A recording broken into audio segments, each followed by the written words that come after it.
From Washington, this is VOA News.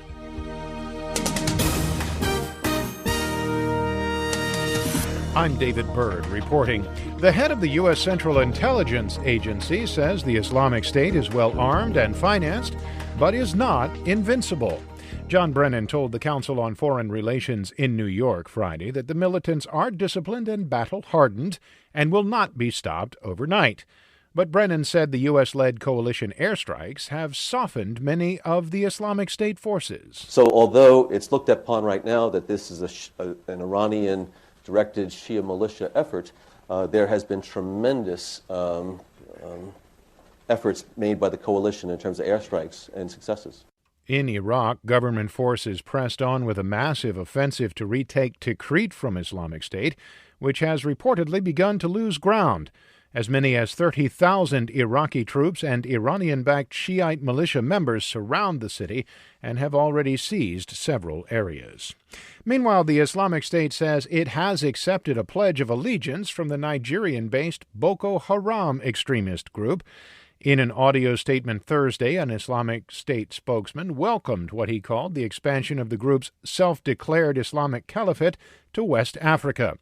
Boko Haram's leader last week pledged in a video that his group will hear and obey Islamic State's leader, Abu Bakr al-Baghdadi. The extent to which the two groups might be coordinating their efforts is not clear. Spain's Interior Ministry says it has arrested 8 suspected Islamist militants with ties to the Islamic State group. The 6 men and 2 women are accused of being part of a network planning terrorist attacks in Spain and recruiting fighters to send to Syria and Iraq. This is VOA News. Egypt's Gulf allies, that is, have pledged $12 billion in aid and investment Friday at an economic conference aimed at bringing the battered Egyptian economy back to life.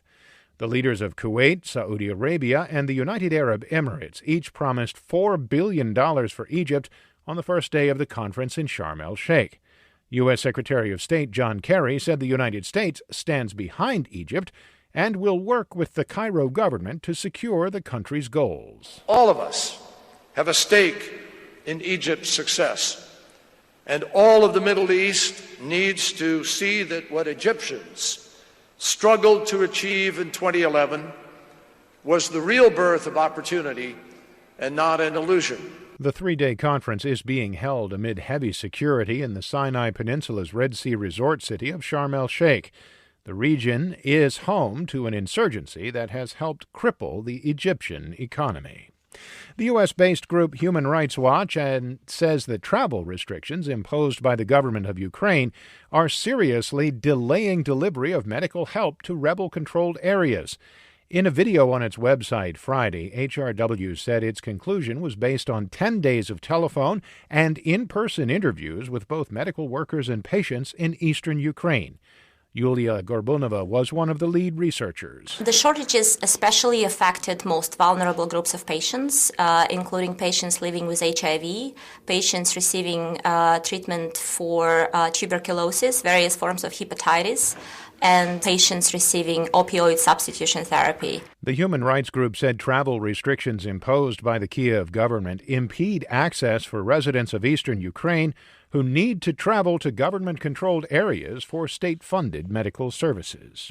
Pope Francis marked the second anniversary of his election Friday with a prediction that he might not be pope for very long. The pontiff told Mexican broadcaster Televisa that he has the feeling, that his pontificate would be brief, maybe 4 or 5 years. Francis said he does not dislike being pope, but he misses his freedom. The Argentine-born pontiff has indicated that he could retire like his predecessor, Pope Benedict XVI. U.S. President Barack Obama met with the parents of an American hostage, Kayla Mueller, an aid worker who died in the custody of Islamic State militants. A White House spokesman said Mr. Obama expressed his condolences for Mueller's death while on a visit to her home state of Arizona Friday. Islamic State militants claim Mueller was killed during a Jordanian airstrike in February. U.S. officials have called into question the circumstances of her death. For more, please visit our website. I'm David Byrd. That's the latest world news from VOA.